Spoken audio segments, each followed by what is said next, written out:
What's up, guys? Yes, my name is Fowler and welcome back to a rather spooky video. Ooh. So yes guys, as you can tell by today's video title, I'm going to be talking about my ghost experiences. Now, I am aware that some people don't believe in ghosts, they don't think it's a thing. Perfectly fine by me. But I personally am a believer, and today I'm going to be telling you all of the stories that has happened to me. So strap yourself in, get ready, make your room nice and dark. I don't know if you guys get scared by these type of things. Some people do, some people don't.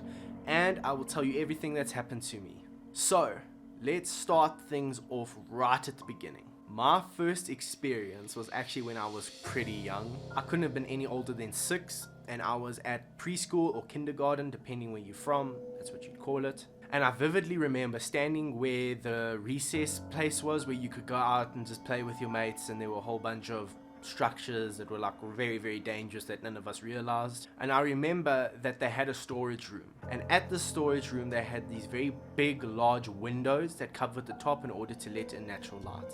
Now at this point I had been at the school for a rather long time, long enough to know what was going on at the school. I remember looking up, and so vividly I could see a clown face.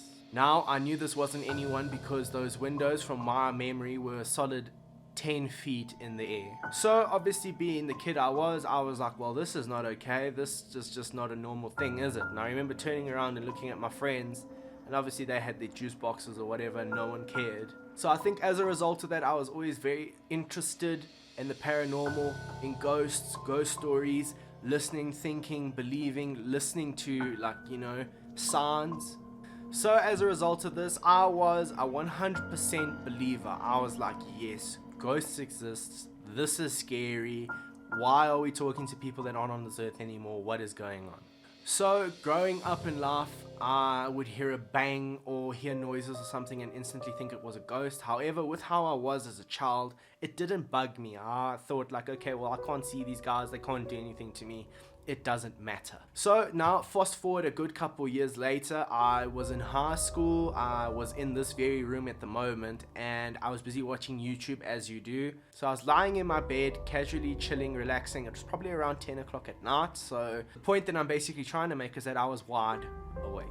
And with me wanting to watch YouTube, I was lying the opposite end of my bed. So in other words, my head was literally right here. I could see my door.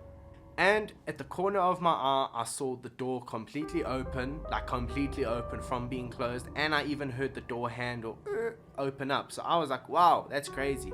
It must be my mom going to bed and saying goodnight to me. However, when I turned around, there was no one there. And I think I stayed up for like the next 4 hours, and I just couldn't sleep because I was like, this is absolutely crazy. There was no wind, there was no drafts, nothing. So my next story actually happened quite a lot later. It was my first year back in university, aka last year. So I was 20 years old.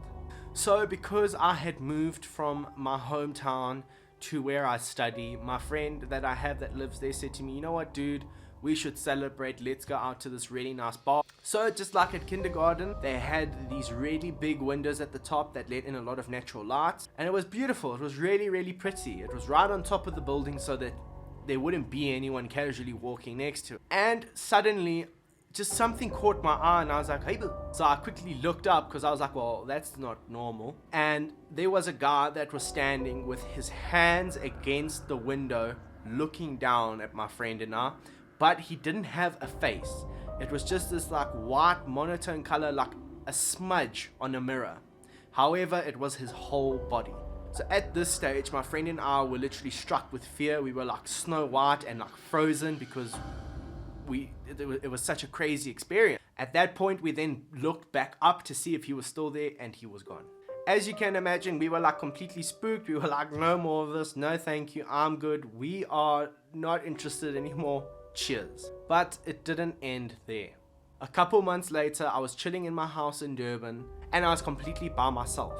Normally, I do have family members that stay there. However, every single one of them were gone due to whatever reason. I was by myself. So I did the normal procedure. I had locked the house, made sure everything was closed, everything was safe.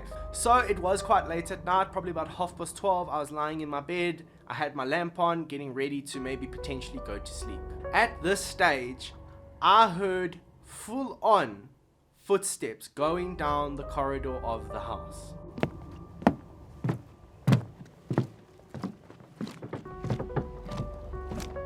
I followed the footsteps, starting off on the hallway and ending just before my door. So with me not thinking obviously that it's a ghost at first, I thought that it was my uncle who had returned. So I casually greeted him. I was like, oh, welcome back home. How was, your night? How was everything when you went out? And I received no answer. At this point, obviously, I was nervous. I was scared. I had actually thought that someone broke into the house. And now time for the worst bit. After realizing that everything was closed, I was safe and everything was fine, I casually went back to my room, and just before I got to my door, it slammed shut in front of my face. Now, it is worth noting that there were no windows open. There was no drafts in the house. There was no wind that could have potentially shut the door. Nothing. Everything was closed. So at that moment, I was petrified. I was convinced it was a ghost. I phoned my cousin who I stay with, and I was like, dude, listen, something ain't right. Obviously, he just laughed as anyone would, thinking that I was just joking or being a bit over dramatic. However, for that whole evening, I literally could not sleep. These have definitely full on 100% made me a believer. Hearing stories and experiencing them are two completely different things. So because of that, if you guys would want me to do some actual ghost hunting videos or something along those lines, please let me know. I'd be more than happy to get into one of those. I think it would be really cool. Scary, but cool. So that is it, guys. Those are literally all the stories that I have. I know it's only a handful that's happened to me, but it's a lot more than most others, and I was petrified. If you guys are keen on seeing any more ghost stories and content related to ghosts, please let me know in the comment section below. If you enjoyed this video, please leave a like and maybe share it with one of your friends. Sharing goes a long way. Maybe even share it with someone that loves ghost stories. So that is this semi-spooky video done and dusted. I really hope you guys enjoyed. It was very different to what I've normally posted, however, quite fun. So if you're keen for more content, please hit that subscribe button, stick around, and I will see you guys all on a Fowler Friday. I hope you guys have a lovely week, and remember to watch out for ghosts.